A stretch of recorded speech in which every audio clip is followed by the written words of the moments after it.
आज मैं लेकर आया हूँ 15 ऐसे सिंगल प्लेयर गेम्स जो पूरा कोऑप वाला मजा देते हैं।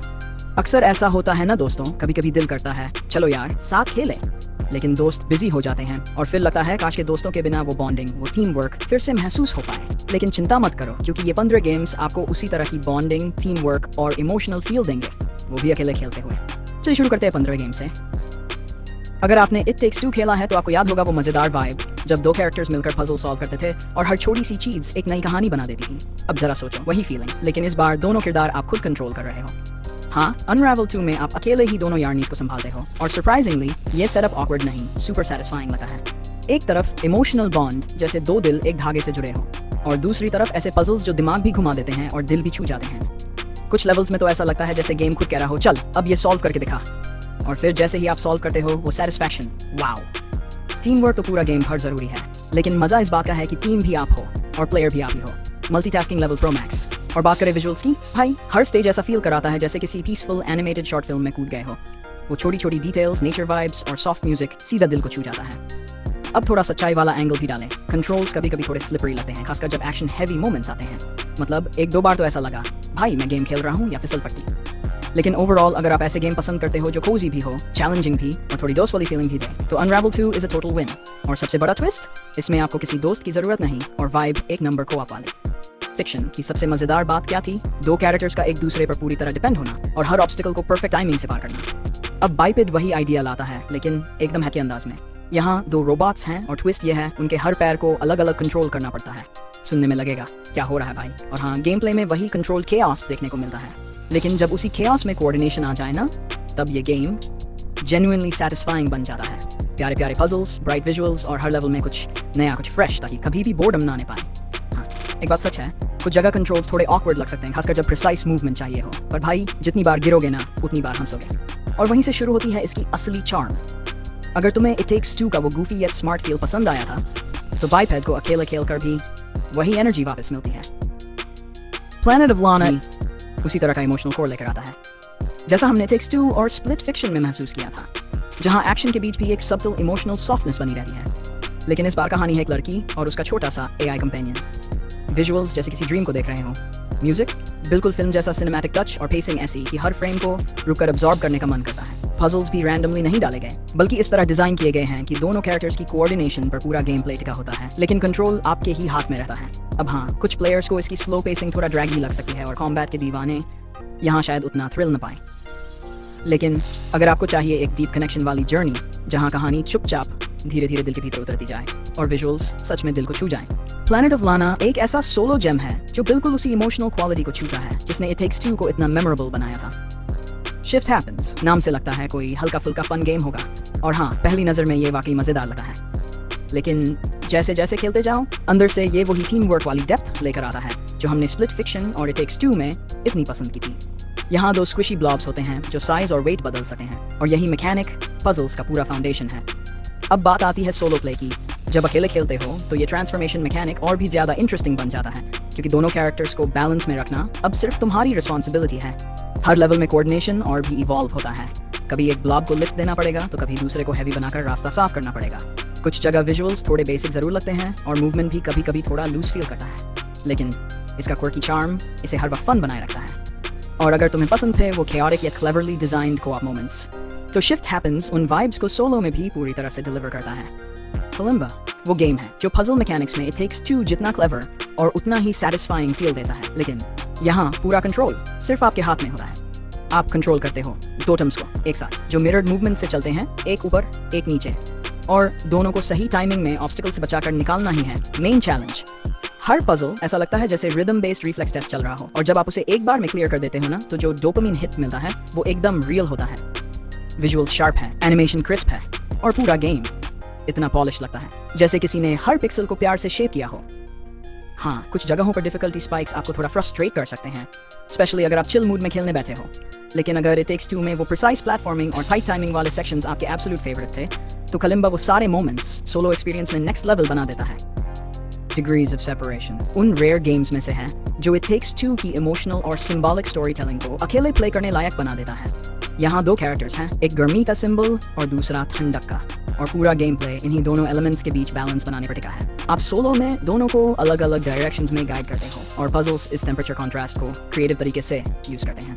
विजुअल्स सॉफ्ट हैं, एनवायरनमेंट एकदम ड्रीमी और पूरे गेम का मूड एक्वाटिक वाइब लाता है। स्टोरी सटल है और पेसिंग थोड़ा स्लो, इसलिए हो सकता है कुछ प्लेयर्स को थोड़ा डिस्कनेक्टेड फील हो, लेकिन जो लोग इट टेक्स टू की वो डीप इमोशनल अंडरटोन और ड्यूल वर्ल्ड डिजाइन को ट्रूली अप्रिशिएट करते हैं, उनके लिए डिग्रीज ऑफ सेपरेशन एक क्वाइटली पावरफुल एक्सपीरियंस साबित होता है। द पेडेस्ट्रियन एक ऐसा गेम है जो पहली नज़र में ही कुछ अलग महसूस होता है और जैसे ही खेलना शुरू करते हो हर मोमेंट एकदम फ्रेश लगने लगता है।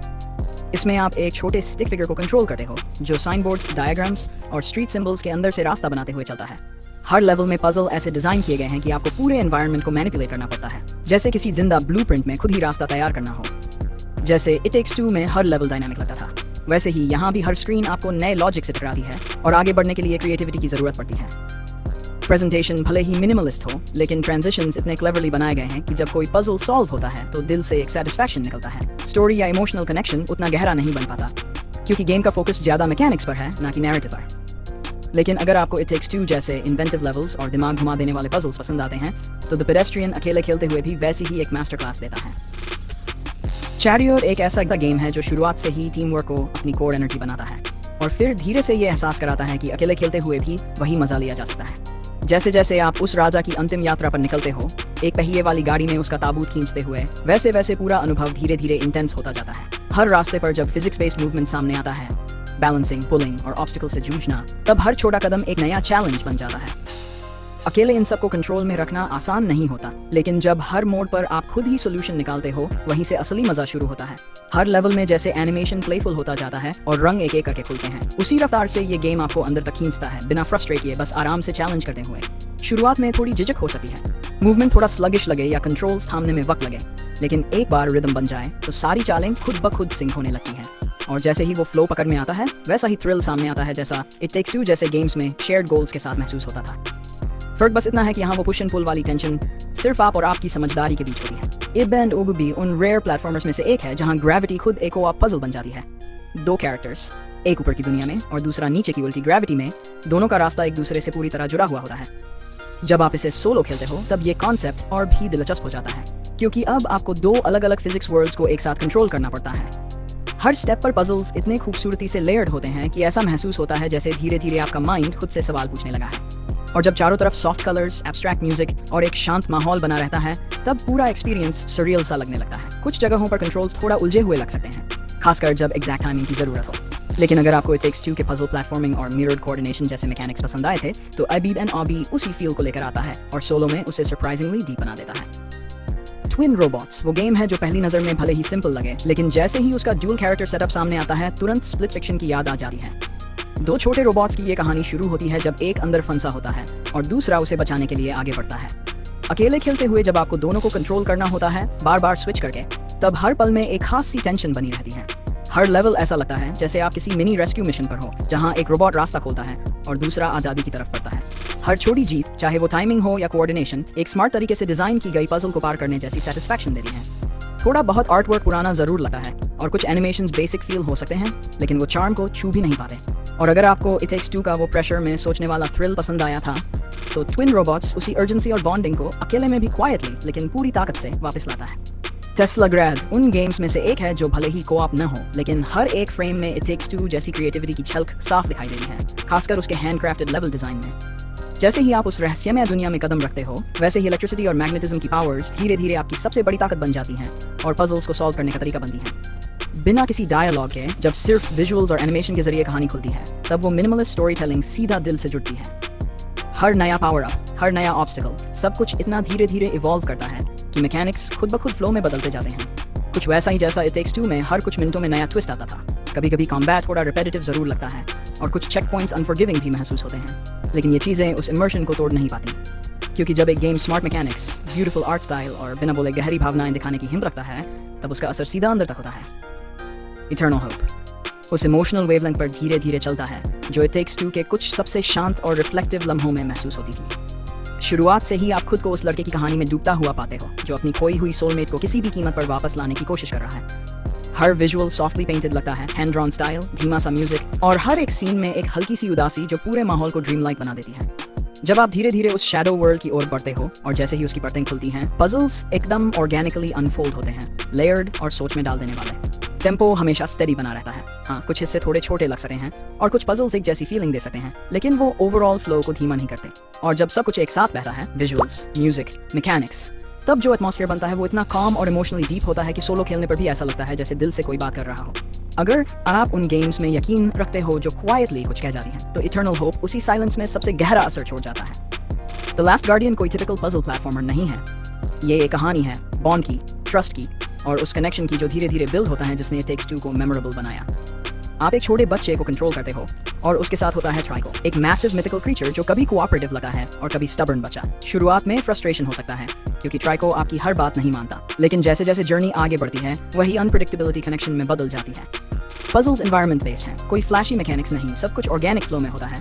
ग्राफिक्स स्लाइटली डेटेड हो सकते हैं और कंट्रोल्स कभी कभी ऑकवर्ड फील होते हैं, लेकिन अगर आप पेशेंस रखते हो तो ये गेम आपको ऐसा इमोशनल पे ऑफ देता है जो बहुत रेयर होता है। द लास्ट गार्डियन उस काइंड ऑफ जर्नी है जो अकेले में भी शेयर्ड लगता है, बस आपका साथी ह्यूमन नहीं कुछ और है। मोनोक्रोम मोबियस शायद इस लिस्ट का सबसे अलग एंट्री है, क्योंकि ये एक JRPG होते हुए भी अपनी स्टोरी टेलिंग और रिश्तों की गहराई में वही वार्मथ लाता है जो इट टेक्स टू जैसी स्टोरीज में महसूस होती है। एक यंग हीरो के साथ जब कनेक्शंस धीरे धीरे बनते हैं तो उस जर्नी में एक इमोशनल वेट आ जाता है जो शुरुआत में सटल लगता है लेकिन बाद में दिल को छू जाता है। हर एनकाउंटर के बीच जब टर्न बेस्ड कम्बैट सामने आता है और एनवायरनमेंट की एक्सप्लोरेशन अनफोल्ड होती है, तब डायलॉग्स के जरिए वो एनिमे स्टाइल चार्म भी उभर कर आता है जो इमोशनल मोमेंट्स को पूरी तरह से पकड़ लेता है। अकेले खेलते हुए भी ऐसा लगने लगता है कि जैसे कोई शेयर्ड जर्नी साथ में चल रही है। हर कैरेक्टर के साथ बॉन्डिंग धीरे धीरे गहराती है। हाँ, कुछ हिस्सों में पेसिंग थोड़ा अनइवन हो सकता है और कुछ साइड क्वेस्ट्स दोहराव जैसा महसूस करवा सकते हैं, लेकिन अगर आपको कैरेक्टर ड्रिवन स्टोरीज और रियल इमोशनल ग्रोथ पसंद है तो मोनोक्रोम मोबियस एक ऐसी सोलो राइड बन सकता है जो उम्मीद से कहीं ज्यादा मीनिंगफुल साबित होती है। Brothers a tale of two sons को सिर्फ एक गेम कहना शायद सही नहीं होगा, क्योंकि ये एक पूरा इमोशनल एक्सपीरियंस बन जा रहा है।